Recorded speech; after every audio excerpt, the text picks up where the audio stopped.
November 121 Mike, your turn. Taxiing 111. Hi, I'm Mike Thompson, and welcome to 121 Point Mike.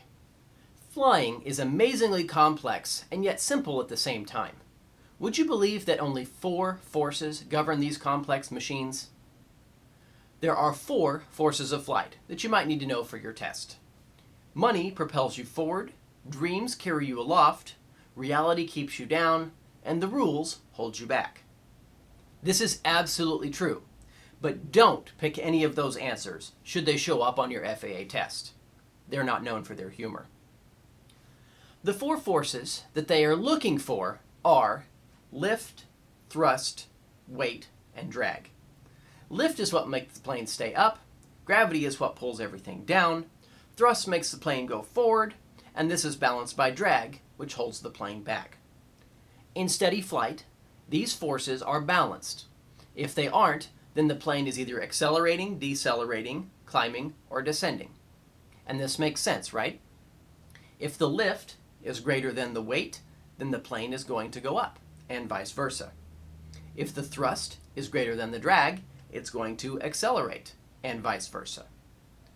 The airplane is bristling with controls that allow you to manipulate these different forces. Well, maybe not gravity. Let's get into a little more detail about each of these forces. Let's start with lift. It's what makes the planes go up, and probably the most important force. Lift can exist without thrust, like in kites, gliders, and many other things without engines. So that's why I say that this force is the most important. Lift technically is the force acting perpendicular to the relative wind. That's how it's phrased on our tests. So let's define and discuss relative wind. It's the direction that the air appears to be coming from according to the wing. If we draw a straight line from the front to the back of the wing, this is called the chord line, and the relative wind is expressed as an angle relative to this chord line. Imagine you're going down a highway, not flying yet, and the wind isn't blowing. Obviously, the relative wind is coming straight at the wing, isn't it? And it's at 0 degrees. As the airplane accelerates, the wing is creating lift in this direction. In this case, it's 90 degrees because our relative wind is straight on. In this case, we say that the wing is flying at 0 angle of attack. Angle of attack is the angle at which the relative wind meets the wing. Now, we start climbing. We pitch the plane up slightly. This increases our angle of attack because now the chord line is pointed up.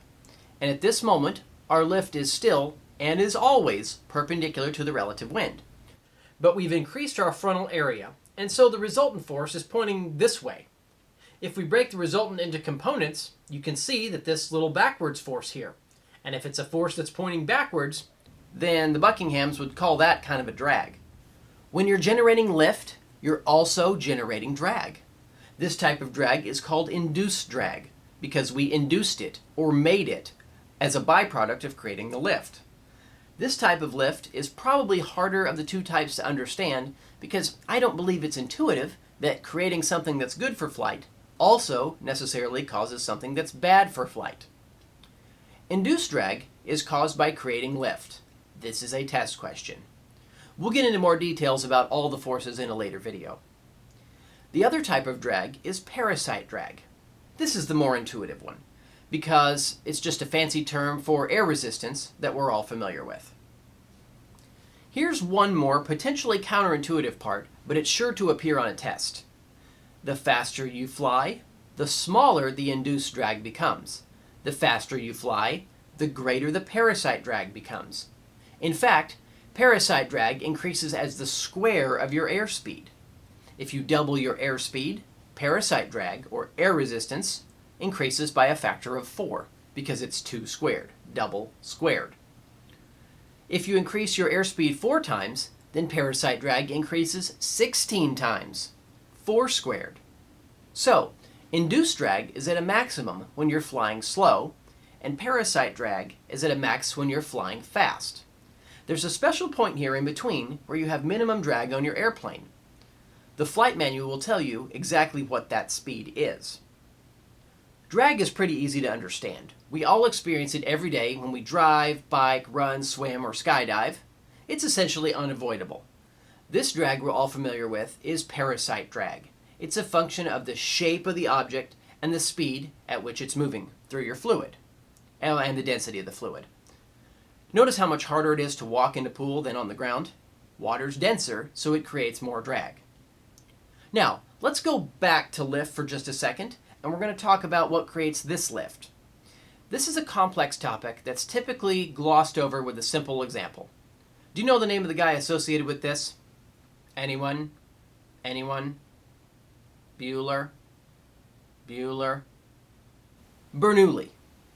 The grade school textbook answer relies on Bernoulli's principle that says that the shape of the wing causes the air to flow faster over the top of the wing, and since faster moving air creates lower pressures, the higher pressure on the bottom of the wing pushes the wing up. Remember that? Of course you do. It's probably one of the most widespread half-truths out there. You can measure the pressure above and below the wing and integrate them over the surface, and you can explain the difference in forces sufficient to lift the plane off the ground. Bernoulli's theory, though, is not all that's going on here. I encourage you to visit this interesting website put out by NASA in an attempt to more thoroughly explain why planes fly. I'd really like us all to get past this Bernoulli theory and understand all the forces acting on a wing. I'll cover it a bit more so you have sufficient knowledge of aerodynamics to pass your FAA knowledge test. But if you see a question that asks how lift works, they might just give you an answer choice that relies on Bernoulli's theory and pressure differences above and below the wing. Pick that answer, unless they offer a more complete answer. The other reason things fly is because of Newton's third law. For every action, there's an equal and opposite reaction. Have you ever used a fan, a hairdryer, or a leaf blower? Of course you have. These create a flow of air, don't they? Well, anytime you accelerate a fluid, you generate an opposing force. Have you ever been overflown by a plane or helicopter and felt the downwash as it passed? Well, that helicopter's rotors and airplane's wings they're taking the air and they're deflecting it down. When air gets deflected down, the plane gets pushed up. Airfoils are shaped in such a way to keep the air attached through a range of angle of attacks so that the air can be deflected down without stalling. Ah, there's that word. Stalling. Were you wondering when I was going to talk about that? Well, go check out this website for a lot more info and detail about how things actually fly. And then we'll talk about why things stop flying. This is a good time to take a break. But hurry back. No stalling. Stalling. Don't believe what you hear from the media. I don't. A stall does not mean the plane stops flying and falls out of the sky. So what happens when a plane stalls? You're familiar with the angle of attack concept now, right? It's the angle at which the relative wind meets the wing. I'm going to give you the important test answer right now, and then explain it. A wing will always stall at the same angle of attack, regardless of other factors. I better say that one more time. A wing will always stall at the same angle of attack, regardless of other factors. Those other factors are things like airspeed, bank, or attitude. When the relative wind exceeds what's known as the critical angle of attack, it will stall, which just means that the airflow separates and the wing experiences a loss of lift. It doesn't fall out of the sky. When you pitch a plane up, you increase the amount of lift that the wing makes. And this sort of makes sense, right? You're able to deflect a lot more down with a steeper angle, and for those of you in the Bernoulli camp, you're able to create a lot more negative pressure on top side of the wing. What a nicely curved airfoil does for you is keeps this upper airstream attached to the top of the wing.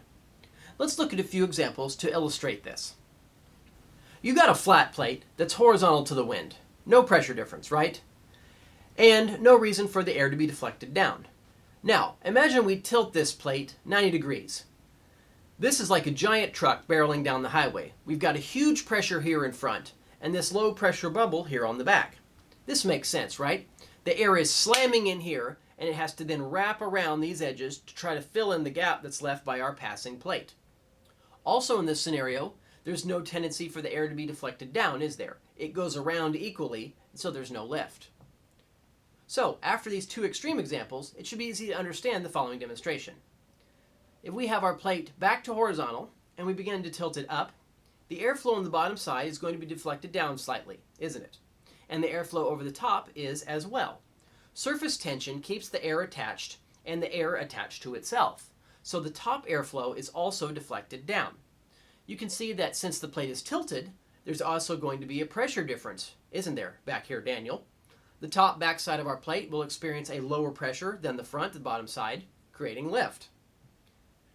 We know that flat things can create lift because bumblebees fly. So do kites, balsa wood gliders, paper airplanes, and sycamore seeds, and countless other things. Now, here's the problem with flat plates. You can't tilt them up very far before the airflow over the top side separates at the leading edge. And you'll get all this drag and a loss of lift. I bet you can see now where I'm going with this. That's why we curve our plates. If we curve our flat plates, we can still turn the airflow and create a nice curve for the upper surface to follow, and delay that separation until we reach a higher AOA. Single surface airfoils exist in hang gliders, boat sails, and such. Check out this demo with a spoon. I can use the concave side of the spoon, which is like the bottom of our plate, to generate a force and deflect the spoon to the side. And the surface tension of the water makes it work on the convex side as well. It appears to work better, actually. I can pull the spoon handle out quite a ways before it starts to let go. That's flow turning, folks. And this is what's going on with the wing. But wait, there's more! If we give the plate some thickness and curve both surfaces so they suit our needs, we have an airfoil. An airfoil allows us to achieve a higher angle of attack before the top side flow separates. And this is nice. We'd like our airfoils to fly over a wide range of attitudes, not just the good ones. And if you haven't figured it out by now, when the flow separates, we have a stall. For a given airfoil, this point of separation and a stall always occurs at the same angle of attack. Test question. The aircraft designers design the airfoils to fit the flight regimes that they want for that plane. Thin airfoils create less drag, but behave badly when stalled. Thicker airfoils generate more drag, but behave much nicer over a wide AOA range. A thick airfoil also gives the designer a nice place to store more stuff, like fuel or landing gear and such. So, from all this, it should be intuitive to see that if you fly faster, you can generate the same amount of lift at a lower angle of attack. The lift and drag equations are the same. Just like drag, lift varies as the square of the speed. Increase your speed 2x, lift goes up 4x. Now, we've discussed lift and drag. Weight is kind of obvious. It's the force that's caused by the warping of space-time that tends to pull objects together. We're all familiar with weight. Some of us too much. Weight is bad. When things weigh more, they require more lift. When you need more lift, you need to create more drag. When you create more drag, you need more fuel. When you need more fuel, you have more weight. And we go round and around. In unaccelerated flight, the downward force on the plane is the same as its weight, 1g. As the plane accelerates, this force will change. G-force is something we've all heard by now. It's a multiple of gravity that something feels. If you accelerate at twice the rate of gravity, then it's 2g's, and so on. Airplanes are designed to withstand a certain number of positive and negative g's.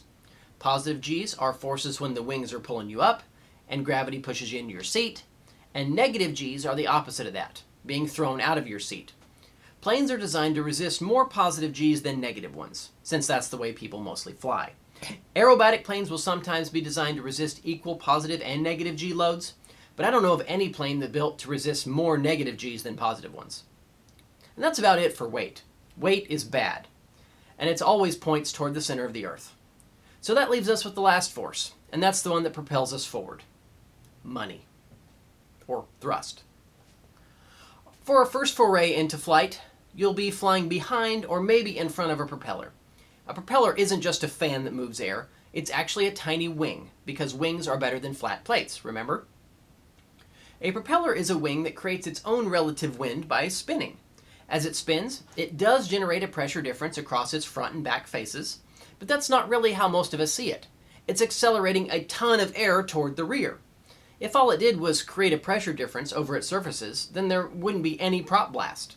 The propeller would simply pass peacefully through the air. Prop blast is Newton's third law for you. If you accelerate something backwards, then the thing that did the accelerating wants to go forward, doesn't it? Airfoil-shaped blades make it work better, though. You're going to start your flying career with a fixed-pitch propeller. The only thing that you can control is the speed. Increase the throttle, and it spins faster. If it spins faster, it moves more air and generates more thrust. When your thrust is greater than your drag, you accelerate. Duh, right? A propeller is twisted along its length because of geometry. Remember from math class that the circumference of a circle is pi d? Well, the tip of the propeller has to spin at the same rate as the root, right? If not, the blade's going to come apart really quick. Well, since the RPM near the center has to be the same as out at the tip, and it has to travel a lot farther than the root, then that means it has to go faster, right? Because it has to do it in the same amount of time.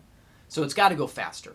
If the airfoil is going faster, it doesn't have to be tilted as much to generate the same amount of lift, does it? We discussed that just a little bit ago. So, since the tips are traveling much faster than the root, they are twisted so that they fly at a lower AOA than the root. This twist is called washout. You might want to remember that. Washout. When you're done flying, you should wash out your plane. Propellers are also thicker at the root so that they can absorb the bending and centrifugal stresses imposed on them. Fixed pitch propellers are designed for best efficiency at a particular airspeed and RPM. Your airplane manual will probably tell you what that is. You might hear your instructor or another pilot mention something about climb or cruise props. Each is optimized for that phase of flight. When you get into more advanced flight training beyond your private pilot's license, you might find yourself behind a variable pitch or constant speed prop. So those are the 4 basic forces and how they affect the flight. As we move on, we'll discuss each of those in more detail as necessary. But go ahead and subscribe if you haven't already, and leave a comment down there below. That'll help me out a lot, and when you subscribe, you'll be notified when the next video is out. There's a lot more to come, so stay with me on 121 Point Mike.